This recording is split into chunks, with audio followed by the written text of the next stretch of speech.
Okay. Hello guys, तो आज हम लोग ये वाला क्वेश्चन समझेंगे जो बहुत ही अच्छा क्वेश्चन है।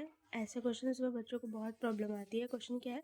The speeds of train A is 33.33% less than the speed of train B and train A observes that he can cross train B in 78 seconds while a person sitting in train B observes that he can cross train A in 104 seconds. The length of the train A is इतना and find the length of the train B, मतलब length of train B निकालनी है। यहाँ पर जो train A में person बैठा है, ट्रेन A नहीं, a person sitting in train A observes that he can होना चाहिए, तो आप इसे इग्नोर करो। बट कंसेप्ट ये है कि इस क्वेश्चन को कैसे सॉल्व करते हैं।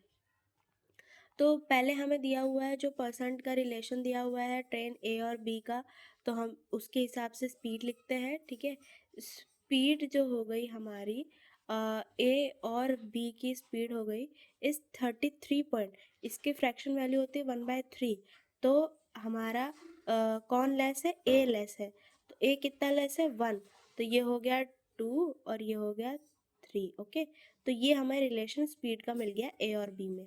उसके बाद बोला है कि जो person sitting in train A observes that he can cross a train be in 78 seconds वाला पर्सन, मतलब जो स्पीड ए की ट्रेन की स्पीड होगी, जो स्पीड ट्रेन ए की होगी वही स्पीड उसके पर्सन जो उसमें सिटिंग है, जो पर्सन सिटिंग है वही स्पीड उस पर्सन की भी होगी। सिमिलरली इन ट्रेन बी जिसमें पर्सन बैठा है उसकी भी स्पीड ट्रेन बी की स्पीड होगी। तो फिर अब हम इसको स्पीड के जो रिलेशन है उसे कैसे पता करें कि क्या चीज़ कैसे निकालनी है। तो आप इसमें एक ध्यान से देखो, क्योंकि हमें यहाँ बोला है अपोजिट डायरेक्शन में ट्रेन मूव कर रही है। ठीक है, तो यहाँ पर आप देखो ट्रेन, ये मान लो एक आपकी ट्रेन ए है, ठीक है, और एक ट्रेन बी है ये। ठीक है, दो ए की स्पीड है यहाँ पर 2 है, तो हमने इसको 2x ले लिया। ठीक है, 2x इधर मूव कर रही है और ये 3x आपकी इधर मूव कर रही है। ठीक है, तो इसमें एक पर्सन बैठा है वो इधर मूव करेगा क्योंकि ट्रेन इधर मूव कर रही है, और इसमें जो पर्सन बैठा है वो इधर मूव करेगा। ठीक है, तो ये इन दोनों के बीच में रिलेशन बन गया। अब आप ध्यान से देखो कि जब अपोजिट डायरेक्शन में तो स्पीड ऐड हो जाती है। तो इसमें फर्स्ट केस में ट्रेन के लिए आप देखो 2x plus 3x you will get 5x। ये ट्रेन के लिए मान लो हमने ले लिया। ठीक है, अब अगर हम पर्सन के लिए लेंगे तो भी उसकी भी स्पीड 2x प्लस 3x है। 2x plus 3x is equals to 5x। ये हम पर्सन के लिए लेंगे।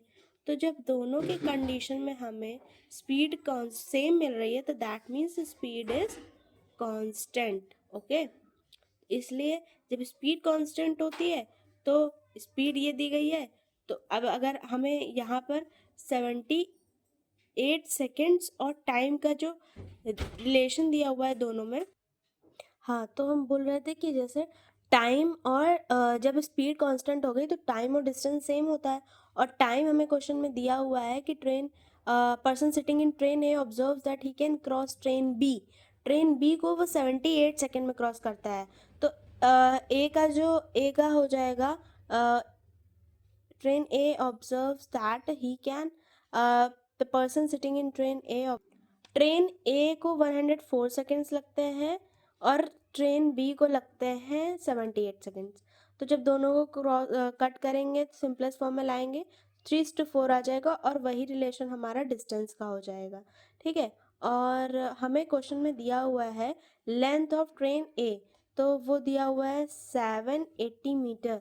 तो इसकी लेंथ हो जाएगी वो 780 मीटर हो जाएगी।